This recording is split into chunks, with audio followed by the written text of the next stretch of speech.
Admiral Jack Morrison stood on the bridge of the UES Liberty, watching the stars through the main screen. His crew had been exploring space for 3 months now, looking for new planets and signs of life.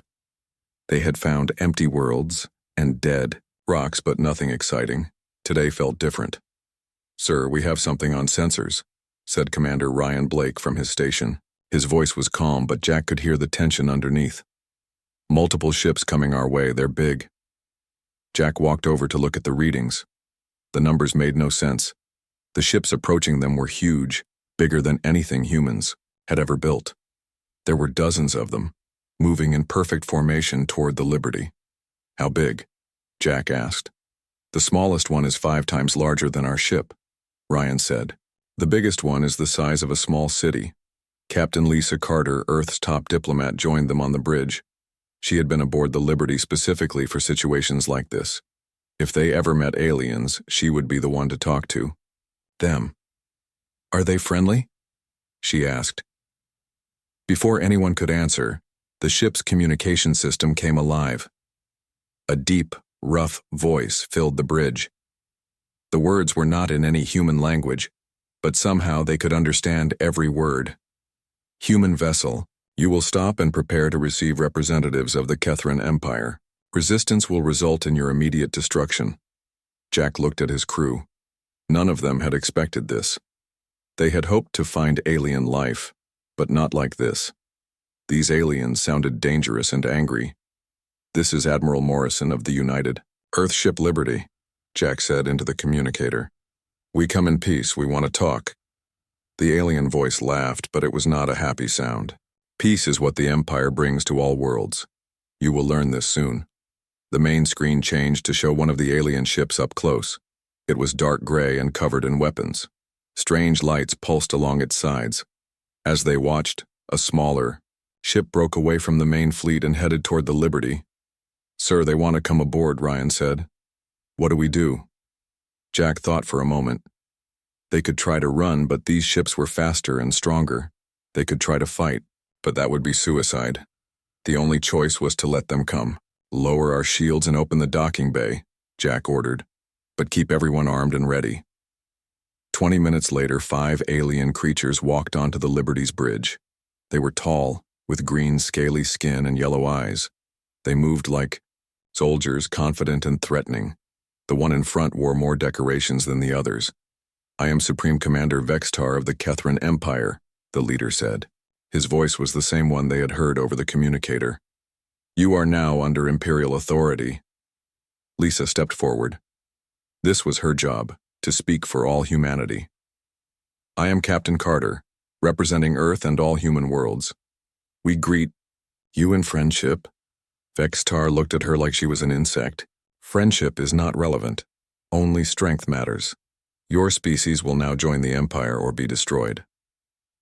"What does that mean exactly?" Lisa asked, trying to stay calm. "It means you have 3 of your planet's cycles to prepare," Vextar said. "You will surrender all military ships and weapons. You will give us access to all your technology. Your people will work for the Empire. In return, we will allow you to live." Jack felt anger building inside him. These aliens were trying to conquer Earth without even knowing anything about humans. "And if we refuse, then your species dies," Vextar said simply. "We have done this with over 300 other species. Some choose to live and serve. Others choose death. The choice is yours." Lisa tried to negotiate. "Surely we can find another way. Perhaps we can trade with your empire instead of joining it." Vextar laughed again. "Trade is for equals. You are not our equals. Your ships are primitive. Your weapons are weak. Your planet is small and undefended. You have nothing we want except your obedience." "How do we know you're telling the truth about your empire?" Ryan asked. Vextar nodded to one of his soldiers, who handed Ryan a small device. "This contains information about Imperial history. Study it. Learn what happens to those who resist." The device showed holographic images of space battles and conquered worlds. Jack saw massive fleets destroying planetary defenses. He saw cities burning and populations being moved to work camps. He saw proud civilizations reduced to slavery. We rule half the galaxy, Vextar continued. Our armies are without number. Our technology is beyond your understanding. Resistance is not just futile, it is impossible. Lisa looked at the images and felt sick. What about the other half of the galaxy? Empty space, dead worlds, and species, too primitive to be worth conquering, Vextar said. Until now, your species shows promise. You have spread to multiple worlds and built useful technology. The Empire has need of workers like you. Jack stepped forward. We need time to discuss this with our government.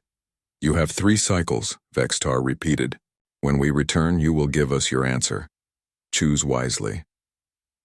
The Kethran soldiers turned and left the bridge. Jack and his crew watched them go back to their shuttle and return to their massive ship.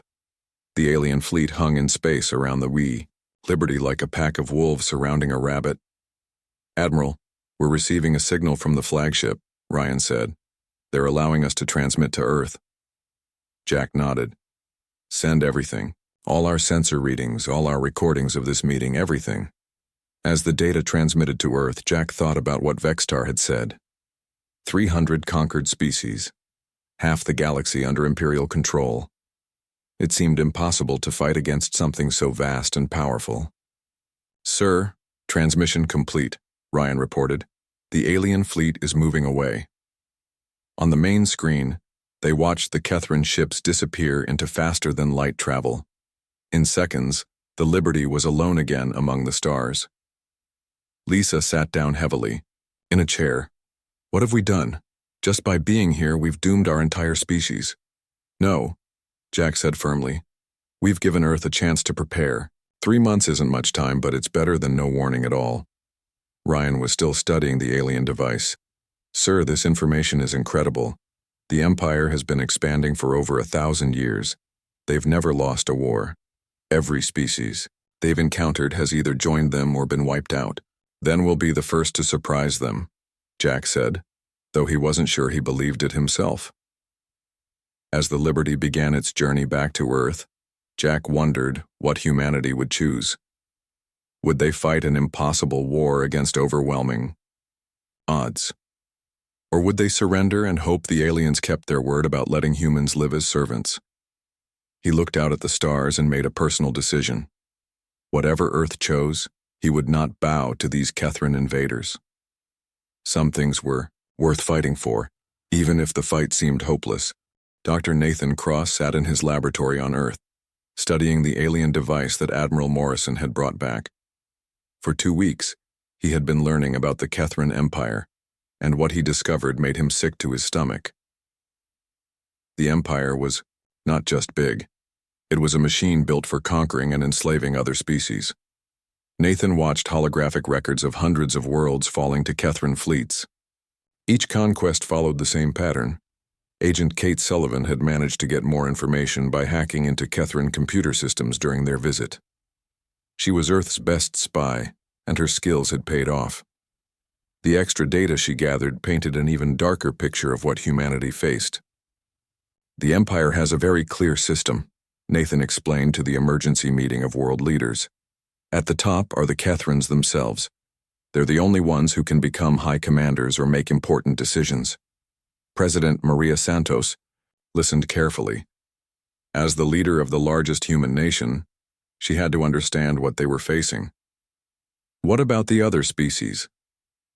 Below the Kethrans are the Vorthak, Nathan continued. They're insect-like creatures who handle all the engineering and science work. They build the ships and weapons that keep the Empire strong. Colonel Amy Rodriguez, head of military intelligence, had been studying Imperial battle tactics. The Vorthak are smart, but they're completely loyal to the Kethrans. They've been part of the Empire for 800 years. They don't even remember being free. Nathan nodded and continued his explanation. Then there are dozens of other species, with different jobs. The Zephyrians are water-breathing aliens who run all the supply lines. The Nexari are crystal beings who handle communications across the galaxy. Every species has a role and none of them can change it. General Paul Henderson had seen enough war to know a hopeless situation when he saw one. How many ships do they have? Conservative estimate? 2 million warships, Amy answered. That's just the main battle fleet. They have millions more support vessels, transports, and patrol craft. The room fell silent.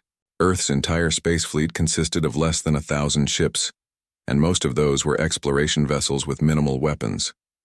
Kate Sullivan spoke up from her computer terminal. I've been analyzing their conquest records. The average species lasts about 6 months after first contact.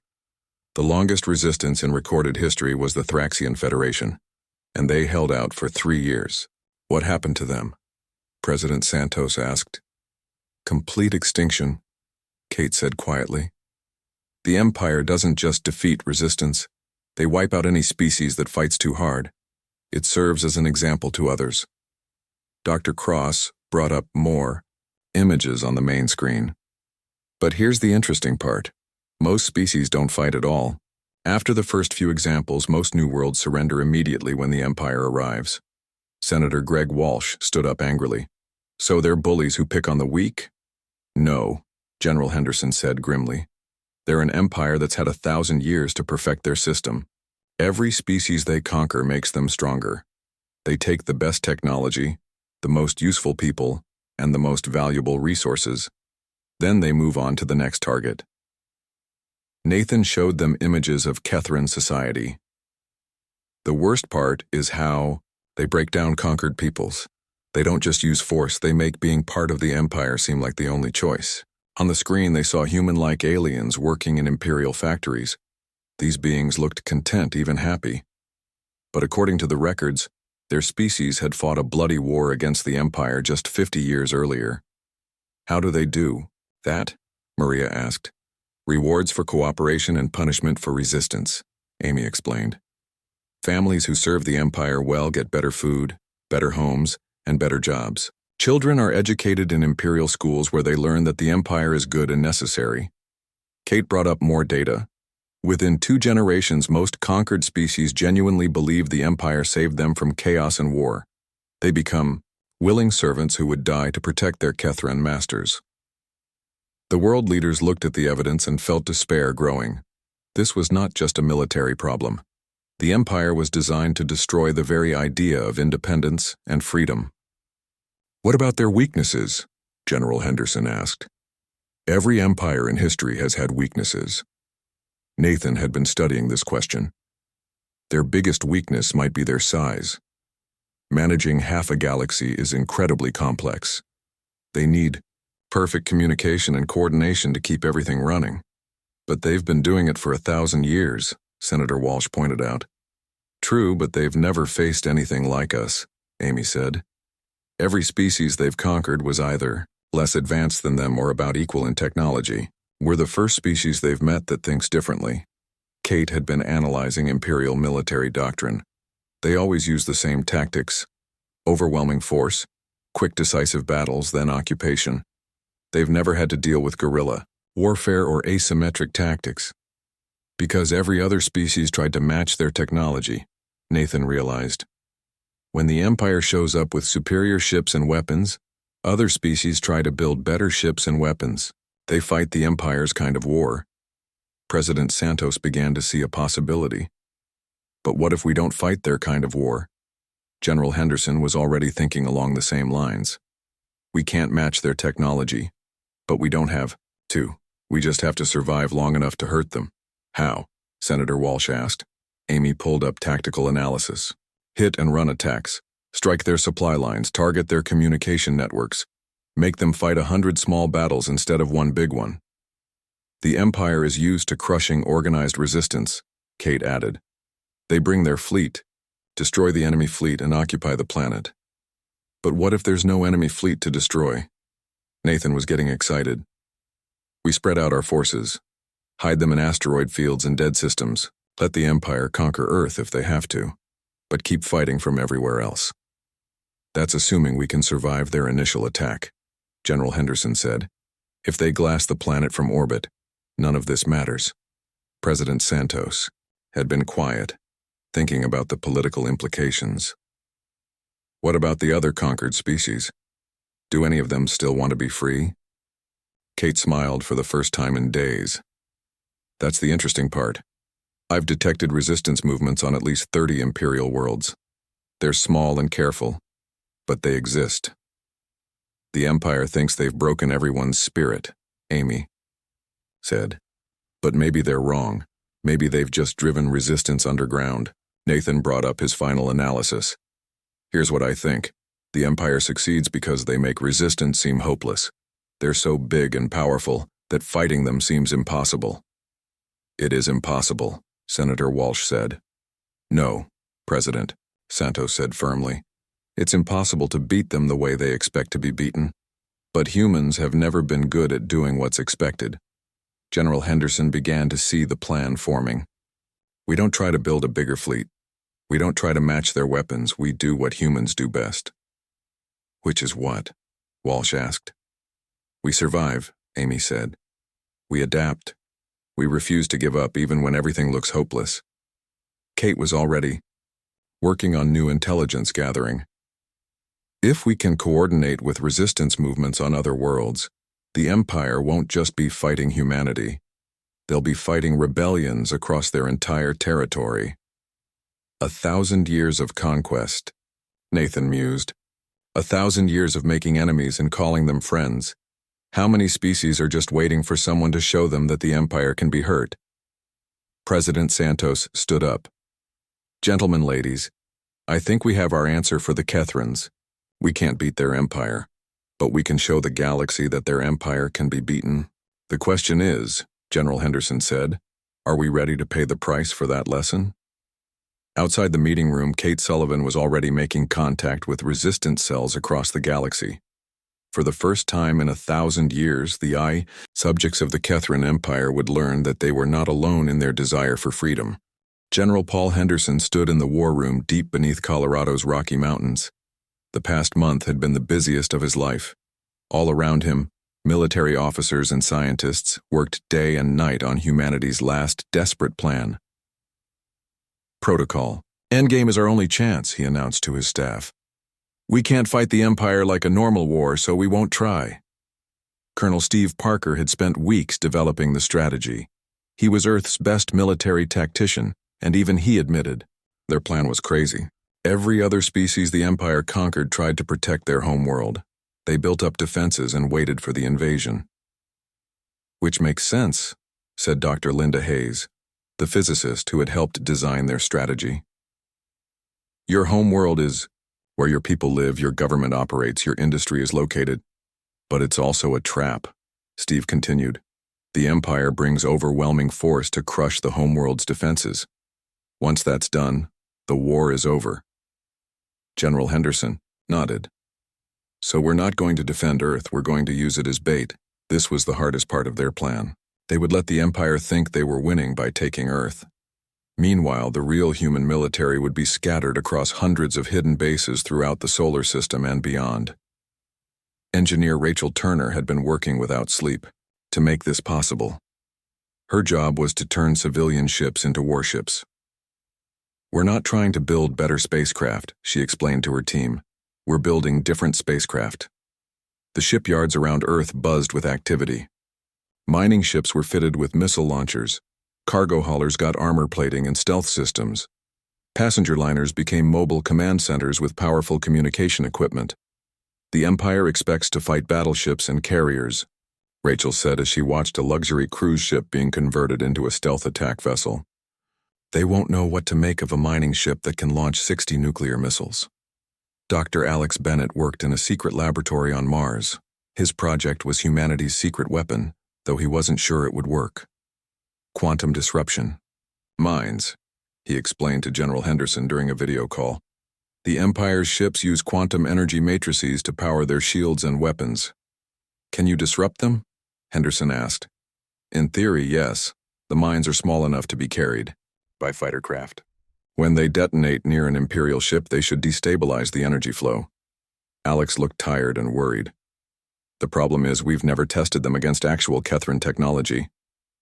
We'll find out soon enough, Henderson replied grimly. Captain, Frank Robinson had volunteered for the most dangerous job in human history. He commanded the Ghost Fleet, a group of volunteers who took modified ships beyond the solar system to set up hidden bases. "We're going to places the Empire doesn't even know exist," Frank told his crew as they prepared to leave Earth. "Dead systems, asteroid fields, nebulae where sensors don't work well." His ship, a converted cargo vessel called the Wanderer, was packed with supplies and equipment. If Earth fell, these hidden bases would be humanity's only hope for continuing the fight. "Remember," Frank addressed all the Ghost Fleet captains, "you're not just soldiers. You're the future of the human race.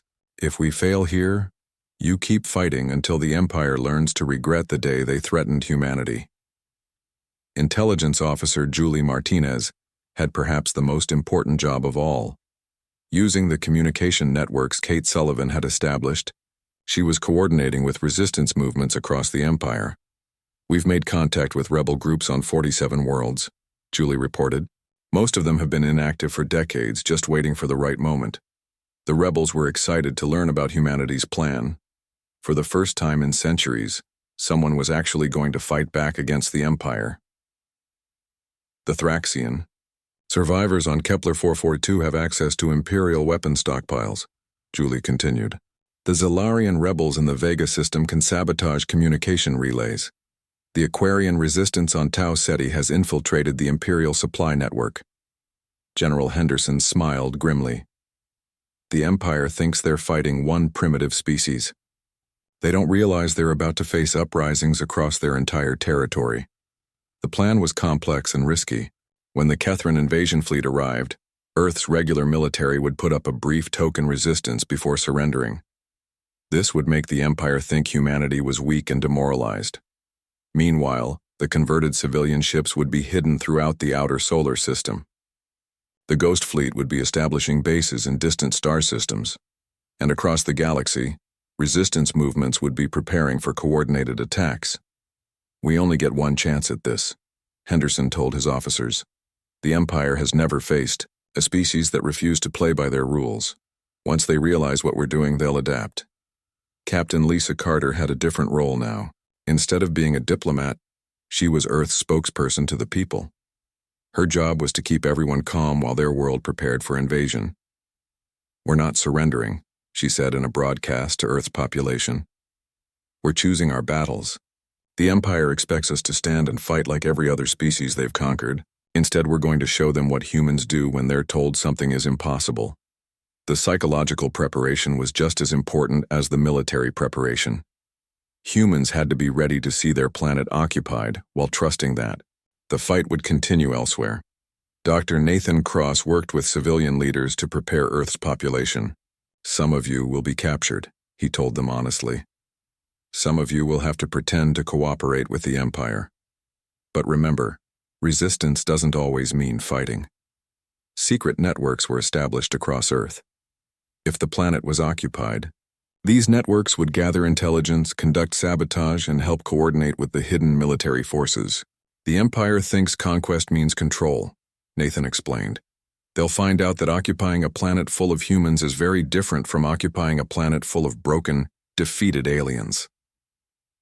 As the 3-month deadline approached, humanity's preparations reached fever pitch.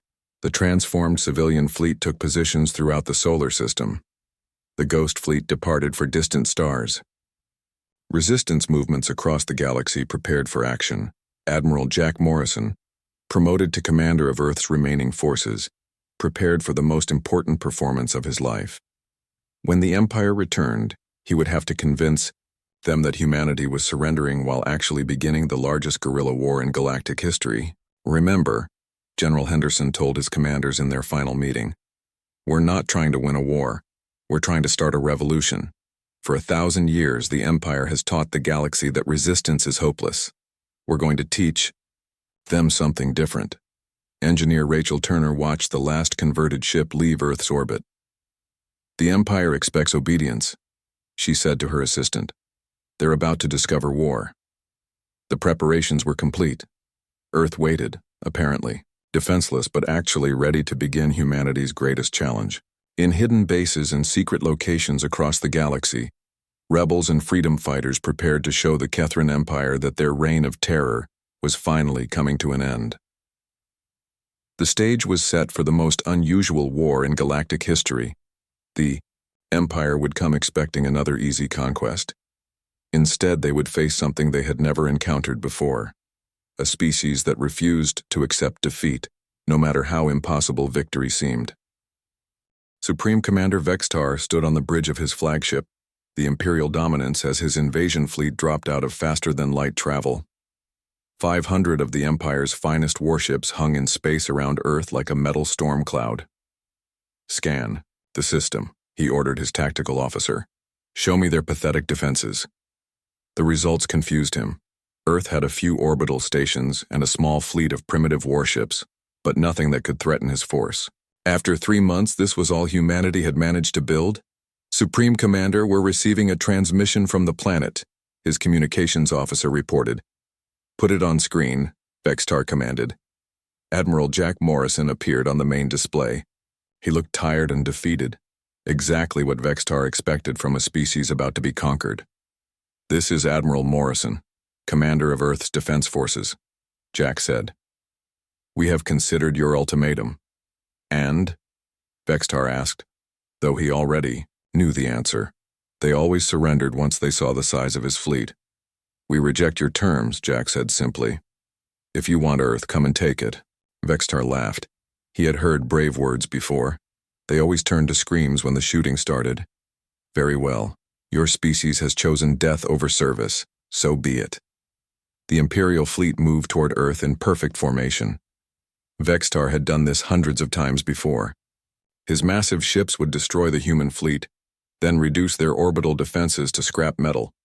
After that, a few bombardments of major cities would convince any survivors to surrender.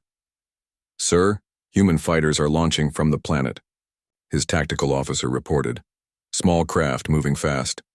Vextar barely glanced at the display. Human fighter craft were no threat to his dreadnoughts. Their weapons couldn't even scratch Imperial armor. Ignore them. Focus on the main fleet. But something was wrong. The human fighters weren't attacking his shields or trying to penetrate his armor. Instead, they were crashing directly into his ships, exploding on impact. "Primitives," Vextar sneered. "They're using suicide attacks because their weapons are useless." Then his flagship shuddered. Warning lights flashed across the bridge as systems began failing. The quantum energy matrix that powered his shields was destabilizing. "What's happening?" Vextar demanded. "Unknown, sir. The human fighters appear to be carrying some kind of disruptor device. 3 of our dreadnoughts have lost shield power. 2 more have weapon failures." Vextar stared at the tactical display in disbelief. Massive Imperial warships that had conquered worlds were being disabled by tiny human fighters. It was impossible. "All ships, target the human fighters," he ordered. "Destroy them before they reach us." But the humans had planned for this too. Their fighters were small and fast, darting between the larger Imperial ships like insects. Some were destroyed, but others got through to detonate their quantum disruption mines against Kethran hulls. Captain Rick Stone led one of the strangest attacks in military history. His modified cargo ship, the Free Trader, carried 50 human Marines toward a disabled Kethran dreadnought. "Remember," he told his team, "the Empire has never faced boarding actions. Their soldiers are trained for ship-to-ship combat, not close quarters fighting." The Free Trader launched breaching pods that punched through the dreadnought's armor like bullets through paper. Within minutes, human Marines were fighting Imperial troops in the corridors of their own ship. The Kethran soldiers were bigger and stronger than humans, but they had never trained for this kind of combat. They expected to fight from a distance with energy weapons. The humans brought shotguns, grenades, and knives. "Deck 7 secured," Rick reported over his radio, moving toward the engine room. Across the ship, human Marines fought room by room through passages designed for much larger beings. The Kethrans had superior technology, but the humans had surprise, determination, and tactics their enemies had never seen. Meanwhile, Captain Susan White commanded the converted mining ship Prospector from her hiding place in the asteroid belt. Her ship looked like space junk on Imperial sensors, exactly as planned. "Target acquired," her weapons officer reported. "Imperial supply convoy, 3 ships, lightly guarded." "Fire," Susan ordered. The prospectors' missile tubes had been hidden, inside fake mining equipment. The Imperial supply ships never saw the attack coming. Within minutes, thousands of tons of food, ammunition, and spare parts meant for the invasion fleet were floating debris. "Ghost actual to all Ghost units," came Captain Frank Robinson's voice over the secure channel. "Execute Thunder Run." All, across the galaxy, the hidden human bases launched coordinated attacks. The Ghost fleet had spent 3 months preparing for this moment. Now they struck Imperial targets in a dozen star systems simultaneously. Commander Tony Garcia's ship, disguised as an asteroid, destroyed a communication relay in the Alpha Centauri system. Lieutenant Karen Thompson's converted yacht disabled an Imperial patrol base near Proxima. Captain Danny Phillips led his crew in capturing an entire Imperial supply depot. The Empire's communication network, which had operated flawlessly for centuries, suddenly developed holes. Commands from Central Command couldn't reach front-line units. Status reports from distant bases never arrived. Back in Earth orbit, the battle continued to defy everything the Empire knew about warfare. Admiral Morrison's conventional fleet fought a brief, seemingly hopeless battle before retreating to the far side of the moon. "The humans are running," Vextar's tactical officer reported. "Their main fleet is in full retreat." But the real attack was just beginning. The converted civilian ships emerged from their hiding places throughout the solar system. What looked like merchant vessels and passenger liners suddenly revealed missile launchers and particle beam weapons. "Sir, we're being attacked from all directions," the tactical officer said, confusion clear in his voice. "These ships aren't showing up on our databases. We don't know what they are." "They're cargo ships with weapons," Vextar snarled. "Destroy them." But the human ships didn't fight like cargo vessels. They used hit-and-run tactics, striking hard and fast before disappearing behind planets or into asteroid fields. The Empire's massive dreadnoughts couldn't target such small, agile opponents effectively. Dr. Alex Bennett's quantum disruption mines proved devastatingly effective. Imperial ships that took decades to build were disabled in seconds. The psychological impact on the Catherine crews was enormous. Their technological superiority, the foundation of their empire, suddenly seemed fragile. "Sir, we're receiving reports from across the fleet," the communications officer said. "Multiple ships disabled, several captured by human boarding parties, and, sir, we're getting distress calls from outside this system."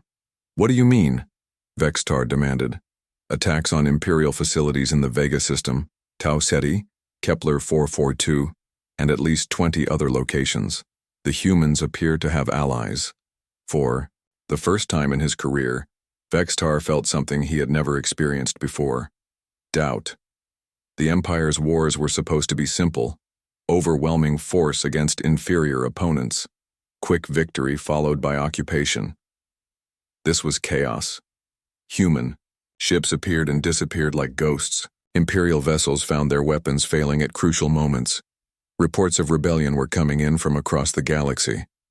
"Sir, the boarding parties have taken the dreadnought Inevitable," came another report. "The humans are using our own ship against us." Vextar watched in horror as the captured Imperial vessel turned its massive guns on his own fleet.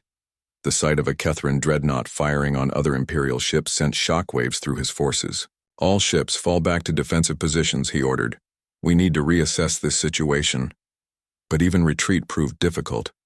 Human fighters continued their suicide attacks, disabling Imperial engines and leaving massive ships stranded in space.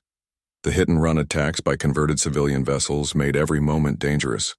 Julie Martinez coordinated the rebellion from her command center on Earth. "Phoenix Base, this is Control. Zalarian rebels have successfully destroyed the Vega communication hub. Aquarian resistance reports supply lines disrupted in sectors 7 through 12. For the first time in galactic history, the Empire faced coordinated resistance across multiple star systems. Species that had been quiet for decades suddenly remembered they had once been free. As the first day of battle ended, Vexitar looked at his tactical display and felt something he had never felt before: fear. His invasion fleet was scattered, damaged and confused. Half his ships had some kind of damage. 3 had been captured entirely. Worse, reports continued to arrive from across the Empire. Rebellions on 40 worlds. Supply lines under attack. Communication networks failing. The humans hadn't just resisted conquest. They had started a galactic revolution. "Sir," his communications officer said quietly, "Central Command is requesting a status report." Vexitar stared at the tactical display, at the chaos the humans had created, at the impossible situation he found himself in. For 1,000 years, the Empire had been unstoppable. Now, for the first time, they were learning what it felt like to be the ones under attack. 6 months after the failed invasion of Earth, Agent Kate Sullivan sat in the computer core of an abandoned Imperial facility on the edge of Kethran space. Her fingers flew across alien keyboards as she worked to crack the Empire's central command network. "I'm in," she whispered into her communicator. "Sending coordinates now." Light years away, Admiral Jack Morrison received the data aboard his flagship, the captured Imperial dreadnought Defiance. The ship had been renamed after Captain Rick Stone's boarding party took it during the First Battle. Now it served as the command vessel for humanity's most desperate mission. "This is it," Jack announced to his crew. "The Kethros system, the Empire's central command node. If we can take it out, we cut their ability to coordinate across the galaxy." Commander Ryan Blake, now captain of the Defiance, studied the tactical data. "It's the most heavily defended system in the galaxy. 300 warships, orbital defense platforms, and the Imperial High Command itself, which is why they won't expect an attack," Jack replied. "For 1,000 years, no one has been crazy enough to try it." The strike force consisted of 20 captured Imperial ships crewed by humans and rebel aliens. It wasn't much of a fleet, by Imperial standards, but it had one crucial advantage: the element of surprise. Dr. Nathan Cross had spent months working with the rebellion's alien allies to develop their secret weapon. "The computer virus is ready," he reported from the research vessel Breakthrough. "When we get close enough to the command center, I can upload it directly to their main network." The plan was insane, but that was becoming humanity's specialty. While Vextar's invasion fleet was still trapped in the solar system fighting an enemy that refused to stand still, the humans were taking the war directly to the Empire's heart. Captain Frank Robinson's Ghost Fleet had grown to over 100 ships hidden throughout Imperial space. "All units in position," he reported. "When you hit the command center, we'll begin simultaneous attacks on Imperial facilities in 50 systems." The rebellion had spread far beyond what anyone had imagined. Species that had been slaves for centuries were rediscovering their desire for freedom. The Empire, built on the idea that resistance was hopeless, was learning that hope was harder to kill than they thought. The strike force entered the Kethros system using Imperial identification codes provided by Vorthak rebels. The insectoid engineers had finally turned against their Kethran masters after 800 years of servitude. "Imperial control. This is Strike Force Alpha returning from the human front," Captain Susan White transmitted from her captured cruiser. "Requesting permission to dock for repairs." "Permission granted," came the reply. "Proceed to Orbital Station 7. Instead of docking, the human ships headed directly for the command complex on Kethros Prime. By the time Imperial forces realized what was happening, it was too late to stop them. "All ships execute boarding actions," Admiral Morrison ordered. "Remember, we need that command center intact." The battle for the Imperial capital was unlike anything in galactic history. Human Marines stormed the halls of power, while their ships fought through defensive positions that had never been tested. The Empire's soldiers, trained to conquer other worlds, found themselves defending their own home for the first time. Commander Tony Garcia led his team through the command complex's corridors. "Main computer core is 3 levels down," he reported. "Heavy resistance, but we're pushing through." The Kethran guards fought desperately, but they had never faced humans in close combat. The Marines used tactics developed in Earth's bloodiest wars, fighting room by room through passages designed for much larger beings. Dr. Cross reached the main computer terminal and began uploading his virus. 60 seconds, he called out as Kethran soldiers tried to stop him. "The program needs 60 seconds to spread through their entire network." Captain Lisa Carter, now commanding a squad of Aquarian rebels, held the corridor leading to the computer core. They're bringing up heavy weapons, she warned. Whatever you're doing, do it faster. The virus spread through Imperial communication networks like fire through dry grass. Across the galaxy, Kethran commanders found themselves cut off from their superiors. Orders couldn't be transmitted. Status reports vanished into electronic darkness. Upload complete, Dr. Cross announced. The Empire is now deaf and blind. But the mission wasn't over. Admiral Morrison made his way to the Imperial High Command chamber, where he found Supreme Commander Vextar barricaded with his staff. It's over, Jack told the Kethran leader. Your fleet is scattered. Your communication network is down. Half your empire is in rebellion. Vextar looked at the human admiral with something approaching respect. How? How did a primitive species destroy an empire that has lasted 1,000 years? We didn't destroy your empire, Jack replied. We just reminded your slaves that they outnumber you. As if to prove his point, reports began flooding in from across the galaxy. The Vorthak had sabotaged their own shipyards. Zephyrian logistics officers were redirecting supply convoys to rebel forces. Even some Kethran military units were refusing orders to fire on civilian populations. The psychological impact was devastating. For 1,000 years, the Empire had told its subjects that resistance was hopeless. The humans had proven that even the mightiest tyranny could fall when free people refused to kneel. Captain Karen Thompson's ship, the converted passenger liner Freedom's Call, was broadcasting across Imperial space. This is the Terran Alliance calling all oppressed peoples. The Empire can be beaten. The time for liberation is now. The rebellion spread faster than Imperial forces could contain it. Species that had been quiet for decades suddenly remembered their own histories, their own cultures, their own reasons to fight for freedom. 5 years later, Ambassador Lisa Carter stood before the Alliance Council in New Geneva, the capital of free space. The Kethran Empire was gone, replaced by a voluntary confederation of species that had chosen cooperation over conquest. The Empire expected obedience and discovered war, she told the assembled representatives of 60 worlds. But we expected war and discovered something better. Former Imperial species were learning to govern themselves again. The Vorthak had established a democratic parliament on their homeworld. The Zephyrians were exploring artistic expression that had been forbidden for centuries. Even some Kethrans had renounced their imperial past and joined the Alliance as equals. Colonel Amy Rodriguez now commanded the Alliance Defense Force, training multi-species crews in human tactical doctrine. The galaxy is learning that there are alternatives to conquest and submission, she reported to the Council. Dr. Nathan Cross had established the Institute for Galactic Freedom, studying how to prevent future empires from arising. The key is education, he explained. Every generation must learn that freedom is worth fighting for, no matter how impossible the odds seem. The transformation wasn't complete. There were still imperial holdouts in distant systems, and some species struggled with the concept of self-governance after centuries of slavery. But the idea of freedom had taken root and was spreading. Captain Frank Robinson's ships now patrolled the borders of Alliance space, not as conquerors, but as protectors. We're not building an empire, he told his crews.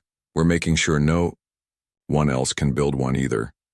President Maria Santos addressed the Alliance Council from Earth, which had become a symbol of successful resistance. 5 years ago, humanity faced extinction. Today we celebrate not just our survival, but our proof that even the smallest species can change the galaxy when they refuse to surrender their principles. The final irony was not lost on anyone. The Empire had come to Earth expecting to add one more species to their collection of slaves. Instead, they had awakened something that destroyed their entire civilization. Supreme Commander Vextar, now a prisoner working in the Alliance archives, spent his days documenting Imperial crimes for history.